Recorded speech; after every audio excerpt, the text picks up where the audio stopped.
नमस्कार साथियों, मैं इंद्रजीत यादव, सहायक आचार्य हिंदी, राजकीय महाविद्यालय बहरोड। आज की कक्षा में आप सबका स्वागत है। आज हम एक सामान्य विषय वस्तु पर चर्चा करेंगे। अब तक हमने हिंदी साहित्य के इतिहास का जो आधुनिक काल है, जो हमारे सिलेबस में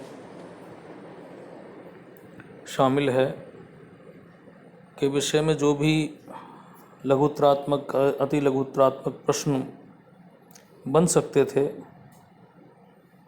उनके संदर्भ में चर्चा की है। भारतेंदु युग हो, द्विवेदी युग हो, छायावाद हो, प्रगतिवाद, प्रयोगवाद, नई कविता, साठोत्तरी कविता, इन सब के संदर्भ में हमने चर्चा की है कि किस तरह के प्रश्न उसमें बन सकते हैं। और उसी चीज़ को लेकर यहाँ आपका जो सिलेबस है फर्स्ट पेपर का, वो आज चर्चा का विषय होगा कि उसमें किस तरह अंकों का विभाजन है, किस किस तरह के प्रश्न होंगे, प्रश्नों का प्रारूप क्या होगा, बहुविकल्पी प्रश्न, लघुतरात्मक, अति लघुतरात्मक, इस तरह के प्रश्नों की बात हमने पहले भी समय समय पर प्रत्येक कक्षा में चर्चा की है। सबसे पहले ध्यान देने की बात यह है कि BA पार्ट तृतीय वर्ष का जो प्रश्न पत्र है प्रथम, उसका नाम है आधुनिक काव्य। ध्यान रहे दोस्तों, जब बच्चे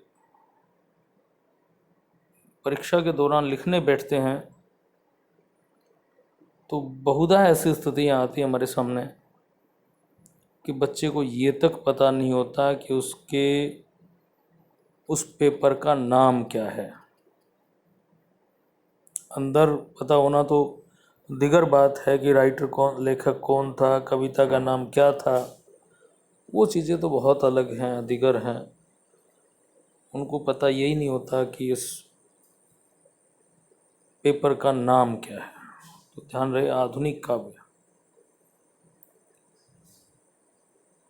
हमने हिंदी साहित्य के इतिहास को मोटे तौर पर 4 भागों में विभाजित किया हुआ है, समीक्षकों ने किया है। सबसे पहले आदिकाल, जिसे रामचंद्र शुक्ल ने वीरगाथा काल भी कहा है। द्वितीय जो चरण है वो भक्ति काव्य का है या भक्ति काल का है। तृतीय चरण है वो रीति काल का है।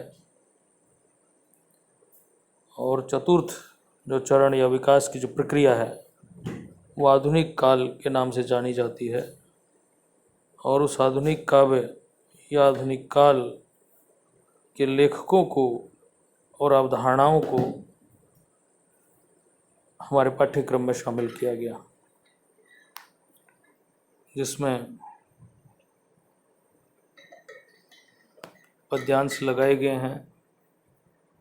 हरिओत जी की रचना प्रिय प्रवास से हैं, षष्ठम सर्ग से हैं, षष्ठ सर्ग से हैं। ध्यान रखें, जब हम व्याख्या करने बैठते हैं, लिटरेचर है, तो हमें पता होना चाहिए कि किस सर्ग से ये काव्यांश लिया गया है और इसका कवि कौन है, किस कवि ने इस रचना का प्रणयन किया है। क्योंकि बराबर देखने को मिलता है कि बच्चे सीधा लिखना शुरू, कवि ये कहना चाहता है तो कवि कौन है आप उसका परिचय दें पहले, कि फलां कवि की फलां रचना में ये बात कही गई है। ज़्यादातर बच्चे इसका उल्लेख नहीं करते परीक्षा के दौरान, जो कि इसी बात को दर्शाता है कि बच्चे पढ़ते नहीं हैं उस चीज़ को पूरी तरह। द्वितीय जो स्थान मिला है वह क्षणगुप्त को मिला है आपके सिलेबस में। साकेत का नवम सर्ग और यशोधरा, इन दो रचनाओं के पद आपके सिलेबस में समाहित किए गए हैं, जोड़े गए हैं। तीसरे स्थान पर जयशंकर प्रसाद को रखा गया है। बीती विभावरी जागरी कविता है जो लहर इनका काव्य संकलन है उससे ली गई है। अरुण या मधुमय देश हमारा, ये चंद्रगुप्त नाटक से है। इसकी नायिका कार्नेलिया सेल्यूकस की पुत्री है, वो ये गीत गाती है। आंसू जो खंड काव्य है उसके कुछ पद लिए गए हैं। कामायनी के श्रद्धा सर्ग को इसमें शामिल किया गया है। उसके बाद अगला स्थान महाप्राण निराला को मिला। कुछ कविताएं उनकी जोड़ी गई जो प्रगतिवादी भी कह सकते हैं उनको, जो प्रगतिवादी दौर की हैं, और कुछ छायावादी दौर की, तुम और मैं, संध्या सुंदरी, वह तोड़ती पत्थर, बहुत महत्वपूर्ण कविता है। भिक्षुक कविता एक व्यंग्यात्मक कविता है। इसके साथ ही तुलसीदास, इनकी लंबी कविता जो इसमें शामिल की गई है। पंत की कविताओं को शामिल किया गया है। मोह, मौन निमंत्रण, प्रथम रश्मि और द्रुत झरो। साथियों में पता होना चाहिए कि किस राइटर की, किस लेखक की कौन कौन सी कविताओं को हमारे सिलेबस में शामिल किया गया है। कई बार क्या होता है, कवि का नाम तो आपको उस पद के अंत में मिल जाता है, लेकिन ये नहीं पता होता कि कविता कौन सी है, जो आपके जवाब को कमज़ोर बनाती है परीक्षा के दौरान। परीक्षा में सबसे पहले स्थान पर जो प्रश्न होता है व्याख्या का होता है, और सप्रसंग व्याख्या आपको करनी होती है, जिसमें आपको कवि का नाम भी पता होना चाहिए, कविता का नाम भी पता होना चाहिए, और क्या प्रसंग है, क्या प्रकरण चल रहा है, क्या बात हो रही है, पूर्व में क्या हो चुकी है बात और आगे क्या हो सकती है। ये सारी चीज़ें एक दूसरे से संबद्ध करके देखी जाती हैं। तो आपको इन चीज़ों का परिचय होना चाहिए कि कौन सी चीज़ कहाँ से आ रही है। एक कुछ कविताएं महादेव वर्मा की हैं, दिनकर का भी है, हिमालय के प्रति जनतंत्र का जन्म, और कुरुक्षेत्र का षष्ठ सर्ग है, वो आपके सिलेबस में शामिल किया गया है। इसके अलावा आगे की कविताएं हैं, या दीप अकेला, नदी के दीप, कलगी बाजरे की, सांप और हिरोशिमा। मैं बार बार कह रहा हूँ कविताएं ध्यान रहनी चाहिए। क्यों? कई बार ऐसा होता है कि उस कवि की कोई 5 कविताओं के नाम लिखिए। अति लघुतरात्मक प्रश्नों में आपसे प्रश्न हो सकता है कि किसी भी कवि को देकर 5 रचनाओं के नाम लिखिए, कविताओं के नाम लिखिए। तो वो चीज़ हम यहाँ क्लैरिफाई कर सकते हैं, याद होगा तो बड़ी आसानी से हम उस काम को कर पाएंगे। और इसके अलावा यदि कोई सवाल आता है, डिस्क्रिप्टिव सवाल आता है, हम उसका जवाब देते हैं और उसमें उस कवि की कुछ रचनाओं का उल्लेख कर देते हैं भूमिका वगैरह में, तो वो आपका जवाब और ज़्यादा प्रामाणिक हो जाता है, उसकी प्रामाणिकता बढ़ जाती है। इसलिए इनकी जो कविताएं कम से कम आपके सिलेबस में शामिल हैं, उनको तो याद करना ही होगा। मुक्ति बोस जी आधुनिक काल के बहुत महत्वपूर्ण लेखक हैं। धूमिल, प्रौढ़ शिक्षा, मोचीराम बहुत ही प्रसिद्ध कविता इनकी रही है। दुष्यंत कुमार के कुछ गज़लें आपके सिलेबस में शामिल हैं। ये फर्स्ट यूनिट थी। सेकंड जो यूनिट है उसमें, उस पर हमने चर्चा की है पूर्ववर्ती क्लासों में कि आधुनिक हिंदी काव्य की प्रमुख प्रवृत्तियों के संदर्भ में, जिनमें राष्ट्रीय काव्य धारा, छायावाद, प्रगतिवाद, प्रयोगवाद और नई कविता, इसके साथ साथ हमने साठोत्तरी कविता पर भी चर्चा की है, हमने भारतेंदु युग पर भी चर्चा की है, हमने द्विवेदी युग पर भी चर्चा की है कि वो सारी चीज़ें इस आधुनिक काव्य की विषय वस्तु हैं। आधुनिक हिंदी कविता की प्रमुख प्रवृत्तियाँ आपके सिलेबस में शामिल हैं।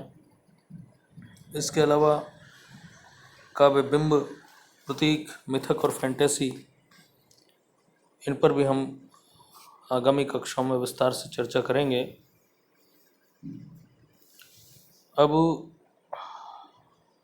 अगला है अंक विभाजन कैसे होगा, कौन कौन सी चीज़ें, किस तरह के सवाल होंगे और उनका अंक निर्धारण कैसे होगा। प्रथम स्थान पर हैं व्याख्याएं, जो आपके ऊपर रचना है, ये विभिन्न राइटर, 11 लेखक और उनकी कविताएं लगाई गई हैं, वहाँ से होंगी। 4 व्याख्याएं आपको करनी है और प्रत्येक व्याख्या 8 अंक की होगी, जिसमें आंतरिक विकल्प देगा अर्थात अथवा में प्रश्न होगा, उसका जवाब आपको देना है। प्रश्न 2, 3 और 4 यानी कि 3 प्रश्न, 2, 3 और 4 आलोचनात्मक प्रश्न होंगे, जो ऊपर कविताएं और कवि दिए गए उन्हीं में से रिलेटेड होंगे। इनमें भी आंतरिक विकल्प देय होगा अर्थात अथवा में सवाल होंगे। प्राय 2 सवाल अथवा में दिए जाते हैं, उनमें से किसी एक को आपको करना होता है।